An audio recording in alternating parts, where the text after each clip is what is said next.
Okay, then, let's start from Calabar. You know, one poignant lesson of history is that man hardly learns from history.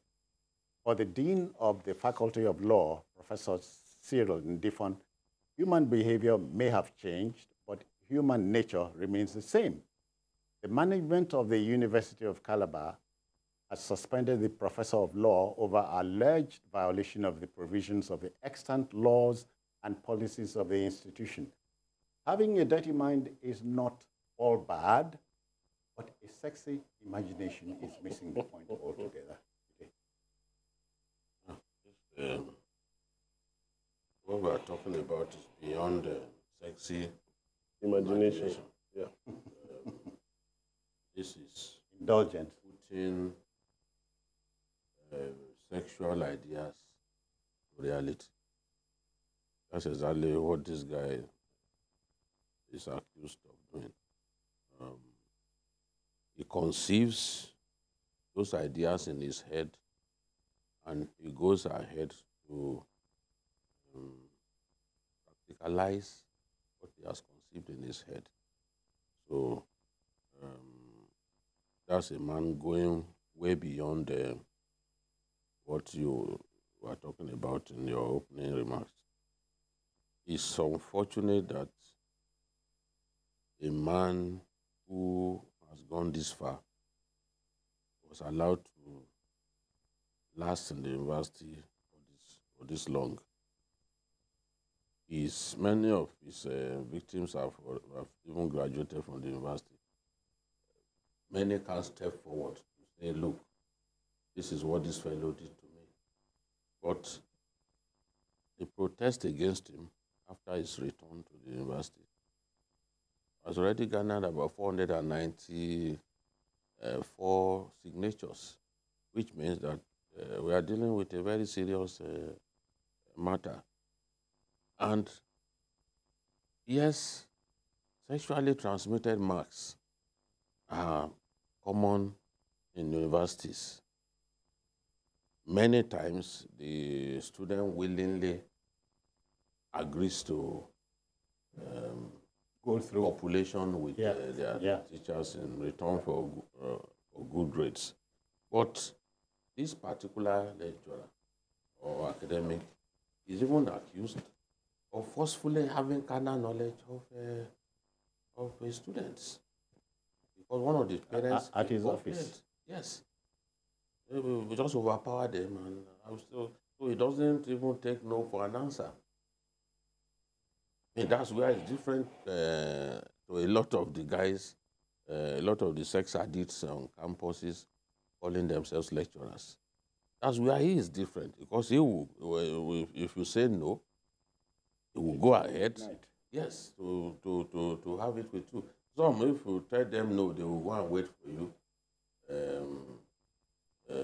At the time of the examination, they will now fail you. You know, they make sure that you get extra semester, extra session, and all that. But this one wants to have his way all a man who clearly has found it difficult to control the affairs of his crotch. And it's such a terrible thing. Those kind of people do not deserve to hang around the ivory towers. They do not belong there at all. If you send them somewhere else where they can liberally fulfill their coital desires. But you know, at a time like this, perhaps one profound Yoruba saying that comes to mind here will suffice. It says, "Ashekpamolewa, ashekbeosi," meaning you may hide it, but you can't do wrong and go scot-free. That's what ashegbe means, because when you say ashegbe, that means you've done it and no one can ask you a question. You've done it, you've got away with it. But parents sometimes confide in their parents. Students will sometimes confide in their parents that, look, this is what happened to me. And look at a student who is now in law school, came out to say, look, he tried to sleep stood my ground that no, you are not going to get in between my thighs. So we need to find a way to kick this kind of academics out of the system. Emeka, you know, let me reveal something to you. A man's name is Professor Cyril Ndifon. Ndifon, if my Ibibio will not disappoint me. Ndifon means the one that is good. Good at what? The one that is good. Morally or in terms of a skill? The one that is good. Well, you know, sometimes some of these hanging, when you have hanging meanings, yeah, they become meaningless. So don't interrogate the name, but I'm saying it's been a long time coming. But, you know, man does not learn from history. That's even clearly what I was trying to push. Yeah. From his name. He didn't really understand that his name, in a context, placed a huge moral burden on him. This is not just on him, on anybody who bears that name. This is a huge moral burden.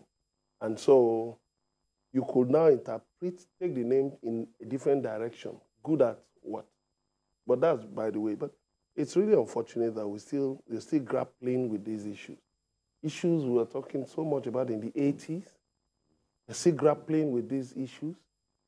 And then ASU has been challenged a number of times on this thing. And I don't know what they have done. Internal cleansing mechanism that ASU has to weed away these people. It should not be a paddy thing, because that is what you see in many cases. University authorities will find a way to bury these things. To realize that he was once in this mess and he got free. For even a university of the standing of UNICAL, University of Calabar, I'm disappointed. I must say this, I'm highly disappointed. And they let him come back. Because, you see, the unfortunate thing is that the standards in many sectors in this country have fallen so badly that people even just feel, well, is it a big deal? So such abominable, abhorrent things have become like common fare, not a big deal now. Is he not a man? But look at these people. They are little children, impressionable youngsters who just want to get an education and reading law. So if you teach them that this is the way to succeed in society, then you turn around tomorrow to claim that there are women who make it to the top through certain means. It is not fair. People like this should be put, it's not just an investigation. He should be prosecuted. If he's found wanting, he should be prosecuted. It should not just be about, one administrative panel. He should be prosecuted and jailed. Thank you.